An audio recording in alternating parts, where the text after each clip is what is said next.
임기를 마친 문영배 전 헌법재판소장 권한대행이 김장하 선생을 찾았습니다. 변론 종결 이후 탄핵 선고까지 38일. 과거 사례보다 유독 평의가 길어진 이유에 대해 이 자리에서 처음으로 입을 열었습니다. 오래 걸린 거는 말 그대로 만장일치를 좀 만들어 보려고 시간이 조금 늦더라도 만장일치 하는 게 좋겠다고 저는 개인적으로 생각했습니다. 탄핵 선고의 무게를 생각할 때 재판관 8명의 의견이 일치하지 않으면 극심한 혼란과 분열을 피할 수 없을 거라고 판단했습니다. 만약에 몇 대 몇으로 나가면 그렇죠. 어떻게 공격을 하냐 그 소수 의견 가지고 다수 의견을 공격할 수밖에 없거든요. 왜냐하면 이런 주제를 가지고 재판관끼리 의견이 있는 상태에서 국민을 설득하기 힘들다. 저는 그렇게 생각했고 길었던 평의 끝에 8대 0으로 이끌어낸 파면 선고. 탄핵 후유증을 최소화할 수 있었던 이 결론의 배경엔 헌재 내에서의 인내의 시간이 있었습니다. 사건을 보자 말자 결론이 있는 사람도 있지만 모든 걸 다 검토해야 결론을 내는 사람도 있거든요. 그 경우에는 당연히 빠른 사람이 느린 사람을 기다려야지 빠른 사람, 급한 사람들이 인내를 가질 필요가 있다. 애만 있었다면서 김장하 선생이 문 전 재판관에게 던진 묵직한 질문.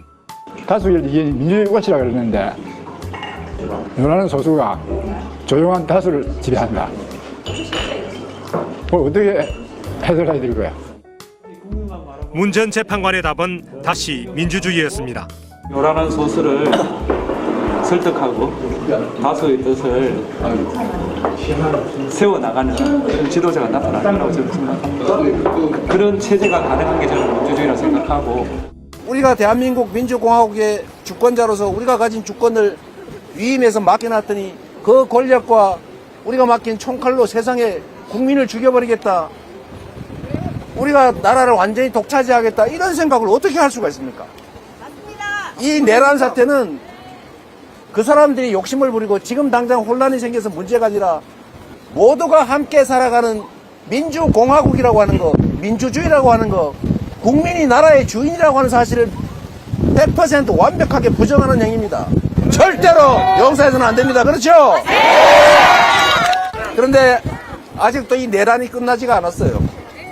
곳곳에 내란 주체 세력들, 동조 세력들, 부와 내동자들이 여전히 얼굴을 숨기고 권력을 행사하고 있습니다.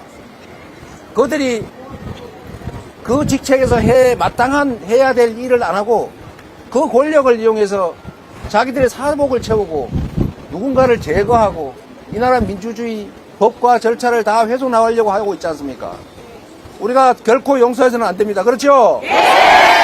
그리고 반드시 이 비정상, 이 혼란을 이겨내고 국민이 나라의 주인으로 존중받는 그래서 국가의 모든 권력과 국가의 모든 역량이 오로지 국민들을 위해서만 쓰여지는 그런 정상적인 나라, 진정한 민주주의, 민주공화국 우리 손으로 꼭 만들어야죠. 자신 있죠? 여러분만이 할 수 있습니다. 문형배 예. 헌재 권한대행이 퇴임하실 때 뭐라고 그랬습니까? 다양화돼야 된다 헌재가. 그런 얘기했죠. 아니 서울법대 빼놓고 아닌분 딱 한 명 계셨잖아요. 그 말이 됩니까? 말이 안 되죠. 지금 14명 중에 서울법대 아닌분이 그 여성 이화여대 출신 한 명하고 노태학 선거관리위원장 겸하신 분 한양대 한 명 있어요. 14명 중에 딱 2명 있는 거예요. 네? 말이 됩니까? 서울법대 일색화. 그래가지고 한참 대선배 할아버지 뻘인 그 학계나 이 법조계에서 네. 할아버지, 그러니까 아버지는 한 10년 차이는 아버지라 그러더라고요. 네. 공지사에서. 아, 그렇군요. 공지사에서 한 10년 차면은 아버지, 네. 뭐 한 10년 넘어가면 할아버지 뭐 이런 것들이 있더라고요. 네. 저희 뭐 옛날 다니던 회사 국정원도 그래요. 그렇군요. 10년 차면 훈육관이 되면서 아버지 기수 이렇게 보는데 그 사람이 쥐고 흔들면 마음대로 해도 되는 거예요? 내가 대법원장이니까 손 떨면서 지가 범죄한다는 거 느끼니까 손 떠는 거 아니에요. 그래서 사법개혁 해야 됩니다.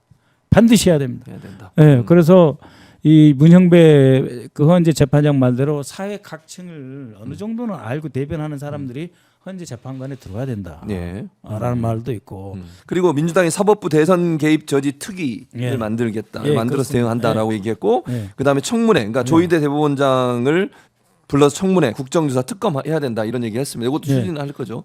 특검해야 되는데 예, 예. 또 이제 이주호가 있기 때문에 아, 예. 또 뭐 거부권 행사하고 거부권 그렇지 행사하고. 않겠습니까? 그러니까 청문회와 국정조사는 어떻습니까? 청문회 국정조사도 여야 합의사항이에요. 이게 아, 시간이 많이 걸립니다. 그러니까는 네. 우리가 쓸 수 있는 카드는 많은데 예, 예. 실제로 이 짧은 시간이 짧 29일 남았잖아요. 예, 예, 그랬죠. 그러면 6월 3일 빼면은 한 28일 7일 남았는데 예, 요 예. 사이에 효과 있게 효과 있게 제대로 발휘할 수 있는 카드는 몇 개 안 돼요. 몇 개 안 된다. 그걸 다 알고 있습니다. 알고 우리가 있다. 할 수 있는 거는 다 알겠지만 예. 그러나 저들은 이미 계산 끝냈다니까요. 음, 끝내가지고 이 칼날 위에 서가지고 우리 이재명 후보님한테 야 여기 걸어가봐. 네가 여기까지 걸어가도 예? 이게 살아남나 보자 이런 거예요? 이걸 다 걸어가면 네 발, 등 피로 칠갑이 된다. 즉 우리가 이렇게 싸우다 보면 중도층 너한테 등 돌리고 해가지고 너 지지율 팍 깎아질 거야. 너한 당신은 유죄라고 범죄라고 우리가 계속 먹칠을 할 거야. 살아남더라도. 그러나 살아남지 못하게 보내버리겠어. 이거란 말입니다. 그런데 이 판에 가장 효력이 있고 정말 가장 정확한 타이밍에 너 지금 끝나요? 칼 들고 있으면 뭐예요? 나한테 물려버리면 끝나는 거지. 끝나는 거죠. 그것까지 다 계산해서 하겠습니다. 그러니까 민주당은 모든 걸 다 공개하진 않았지만 지금 내부적으로 모든 시나리오, 최악의 시나리오를 상정하고 거기에 맞는 대응책들을 준비하고 있다. 이거는 분명한 그렇죠. 거죠. 그리고 무엇보다 중요한 거는 선제적 대응. 선제적 대응을 한다. 맞고 나면 끝나는 거예요. 그렇죠. 이제 한 방 맞으면 끝나는 겁니다. 그게 아니고 이 시간 쭉 보면서 일정표 보면서 15일, 16일 뭐 그로부터 일주일 후 이런 모든 과정을 보면서 네. 미리미리 대책을 세워놓고 요때 막는 게 가장 효과적이다. 예. 요때 막는 게 효과적이다. 요때는 무엇을 할 거다. 요때는 뭘 할 거냐. 이런 여러 가지 것을 놓고 네. 우리가 실효적 있는 폼 잡으면 필요 없어요. 그렇죠. 필요 없죠. 그런 걸 지금 하겠다. 그거밖에 그런, 없어요. 그런 계획이다. 그 대신 예. 이 전체 과정에 모든 국민들을 참여를 하셔야 되기 때문에 뭐 특검도 있고 국정조사도 계속 할 거예요. 국정조사에 여당도 없어요 이제. 없죠. 국민의힘이 여당이 아니죠. 네. 응하지 않으면 지들 범죄자라는 거예요. 여기에 동참한 거예요. 원래 내란 세력들이잖아요. 아니 국민의힘이 자기 당 안에서 있는 사람을 후보로 못 만들잖아요. 못 만들고 있죠. 이런 당이 무슨 뽑아놓고 정당입니까? 지금 뽑아놓고도. 예? 결국은 내란의 예. 정부에 예. 남바 2 한덕수하고 예. 남바 5, 7, 8내는 김문수하고 데려다가 후보를 만들잖아요. 예. 그렇게 하고 있죠. 그런 당이에요. 죄송한 이야기지만 찻잔 속의 태풍이에요. 찻잔 속의 태풍이다. 왜냐하면 지금 판은 예. 윤석열 내란 세력과 사법, 그다음에 검찰 모든 세력이 이재명 죽이기에 나섰는데 예. 여기서 우리 이재명 후보와 민주당이 돌파하냐 마냐 뚫고 살아나오느냐 마냐 이 대선이 온전한 대선으로 있게 할 수 있느냐 마냐가 국민의 관심사지. 예. 이거 조희대와 저 윤석열의 결정적인 실수인 거예요. 내버려 뒀으면 저쪽도 좀 전열 정비할 텐데 그게 아니고 대한민국 국민들이 어떤 국민들입니까? 예. 측은지심이 있는 사람들이에요. 그리고 인정. 너무 합법적이잖아. 불법적이잖아요. 그러니까요. 대한민국 우리 국민들이 우리 한민족이 뭡니까? 인정의 민족 아닙니까? 한의 민족인데 예. 이렇게 당하는 걸 보고 가만히 있지 않아요. 아, 그건 아니죠. 이미 그래서 판이 예를 들면 우리 이재명 후보 대 국힘당 후보 이렇게 그어져야 되는데 그게 아니고 예. 두들겨 맞는 이재명 후보 대 이재명을 두드려 패는 무언가 생각하는 집단 이렇게 두 개로 그렇게 갈라졌어요. 그러니까 곧 목숨이 경각에 달려 있는 지켜줘야 될 이재명 대 예. 그 이재명을 죽이려 하는 이 세력 이 판이 이렇게 날라져 있다니까요. 그렇기 때문에 별 예. 의미 없습니다. 별 이제. 의미 없다. 없습니다. 우리가 살아남으면 되는 거예요. 살기 너무 힘드시죠? 세상도 많이 불안하지요? 그러나 우리가 이 위기를 이웃들과 함께 가족들과 함께 잘 이겨내가고 있지 않습니까?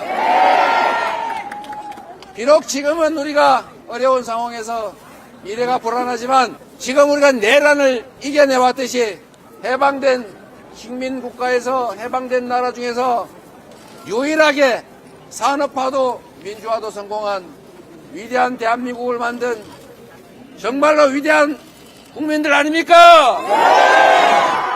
12월 3일 내란의 밤에도 그 내란을 이겨낸 것은 바로 국민들이었습니다. 앞으로 이 나라도 우리 국민들의 힘으로 국민의 힘 말고 국민들의 힘으로 희망 있는 나라로 꼭 만들어 가시겠죠? 여러분이 세상의 주인이죠? 이 나라는 바로 여러분의 것이죠? 그래서 이 나라의 모든 권력과 이 나라가 가진 모든 자원들은 오로지 국민들을 위해서 쓰여져야 하는 것입니다. 권력도 자원도 예산도 기회도 맞습니까? 우리가 좀 더 공정한 세상에서 기회가 공평하게 나눠지고 성과물도 노력한 만큼의 공평한 배분이 이루어진다면 지금보다는 훨씬 더 살만한 세상 될 거라고 생각하는데 동의하십니까? 여러분은 위대한 존재입니다. 맞습니다. 전 세계에서 작년 12월 3일 밤에 저도 계엄 선포한다는 얘기 듣고 저는 딥페이크 아니야 이러고 던졌어요.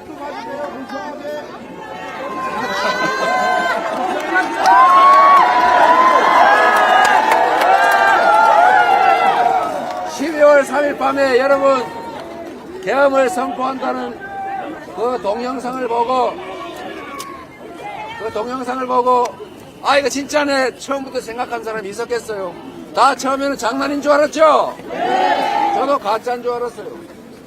있을 수 없는 일이기 때문에.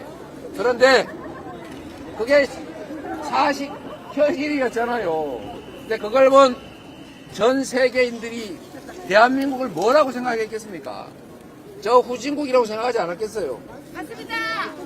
군인이 국가 행정을 국정을 책임지겠다는 이런 황당무계하고 발칙한 발상을 우리 국민들은 해볼 수도 없었지 않습니까?